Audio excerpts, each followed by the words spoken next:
বঙ্গভঙ্গ বিরোধী প্রস্তাবে মমতা শুভেন্দু একমত হলেও শুভেন্দু কি হার্ড হিন্দুত্বের লাইন থেকে সরছেন? কারণ বাংলা ভাগের ইস্যুতে জড়িয়ে রয়েছে বিজেপির হিন্দুত্বের লাইন, যে কারণে বহুবার বাংলা ভাগের দাবিতে বিক্ষিপ্তভাবে সরব হয়েছেন বিজেপি নেতারা। বিজেপি মনে করে তৃণমূলের ভোট ব্যাংকে রয়েছে অনুপ্রবেশকারী রোহিঙ্গারা, তাই বাংলায় হিন্দুত্বের লাইনেই চলতে চায় শুভেন্দু অর্জুন তথাগতরা। বলবো जो हमारे साथ हम उनका साथ, सबका साथ सबका विकास बंद करो, नो नीड সংখ্যালঘু মোর্চা।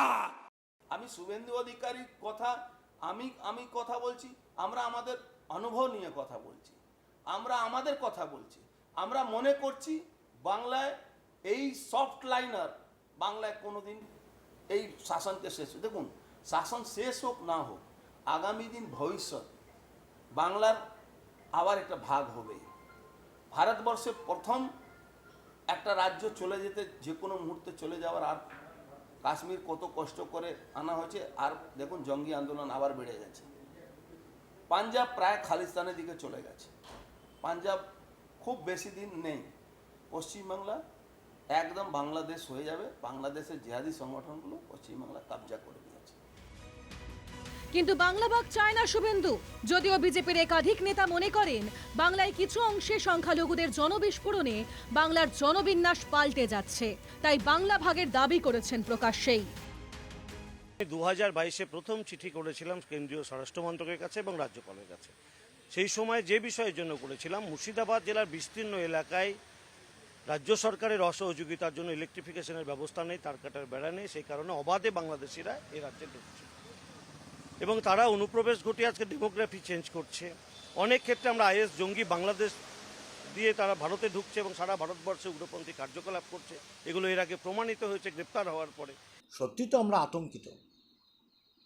এটার জন্য তো পশ্চিমবঙ্গ নয়, পশ্চিমবঙ্গে আজকে এই ধরনের সংস্কৃতি বিরাজ করছে, তার কারণ একটাই, অনুপ্রবেশ।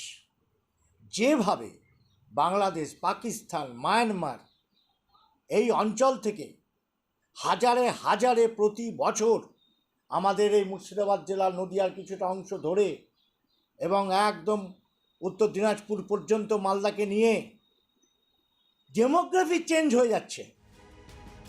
যেদিন বিধানসভায় অখণ্ড বাংলার পক্ষে পাশ হচ্ছে প্রস্তাব, সেদিনই সেই আলোচনাতেই বিজেপি বিধায়কদের মুখে শোনা গেল হিন্দুত্বের স্লোগান। হিন্দুদের homeland Paschimbanga. Bengali Hindus, the only homeland in the entire world for Bengali Hindus.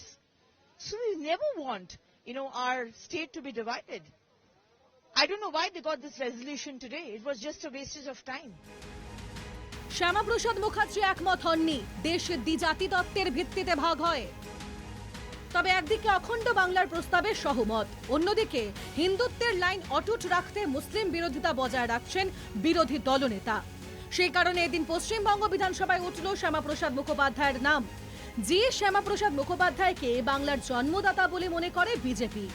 এই প্রসঙ্গে বলে রাখা দরকার, 1947 সালে 2রা মে ডক্টর শ্যামাপ্রসাদ মুখোপাধ্যায় লর্ড মাউন্টব্যাটেনকে একটি দীর্ঘ চিঠিতে লিখে জানিয়েছিলেন তিনি পাকিস্তান প্রস্তাবের কট্টর বিরোধী, অখণ্ড ভারতের পক্ষে। যদি মুসলিম লীগের দাবির কাছে নতি স্বীকার করে ইসলামিক রাষ্ট্র পাকিস্তান গঠন করা হয়, তাহলে গোটা বাংলাকেই পাকিস্তানের হাতে তুলে দেওয়ার পরিবর্তে হিন্দু প্রধান পশ্চিমবঙ্গকে ভারতের অন্তর্ভুক্ত করতে হবে। পশ্চিমবঙ্গ গঠনে সে সময় শ্যামাপ্রসাদ মুখোপাধ্যায়ের পাশে দাঁড়িয়েছিলেন প্রফুল্লচন্দ্র ঘোষ, বিধানচন্দ্র রায়, ভাষাবিদ ডক্টর সুনীতি কুমার চট্টোপাধ্যায়, বিজ্ঞানী ডক্টর মেঘনাথ সাহা, ডক্টর রমেশচন্দ্র মজুমদার, নেতাজি সহযোগী ও কৃষক নেতা হেমন্ত সরকাররা। শ্যামাপ্রসাদ মুখোপাধ্যায়ের সেই পশ্চিমবঙ্গ প্রস্তাবে 1947 সালের 20 জুন পশ্চিমবঙ্গ আইনসভার সদস্যরা 58-21 ভোটে জেতেন। সে সময় বাংলা পাকিস্তানে না গেলেও এতদিন পর ফের পশ্চিমবঙ্গে মুসলিমদের জনবিস্ফোরণে সিঁদুরে মেঘ দেখছে শুভেন্দুরা। তাই বাংলা ভাগের পক্ষে বিজেপি প্রথম থেকে না হলেও বাংলার জনবিন্যাস পাল্টে যাওয়ার আশঙ্কায় হার্ড হিন্দুত্বের লাইনে অনড় Suvendu. Bureau report, NKTV Bangla.